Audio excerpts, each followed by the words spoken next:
ASAP now supports the direct import of CATIA V5 files up through version r19. As a quick example, we start with a faceted reflector we've constructed within the CATIA V5 r19 CAD environment. We've saved the reflector as a CAT part file and can now import the file to ASAP. We'll open the file. We'll intentionally reset the CATIA version we want to use for the translation.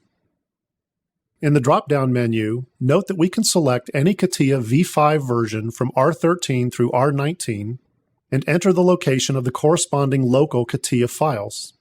We'll click OK to start the process and can now see the wireframe view of the translated reflector.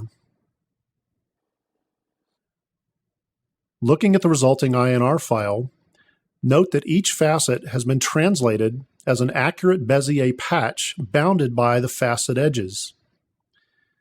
We can run this file and view the translated reflector within the ASAP 3D window.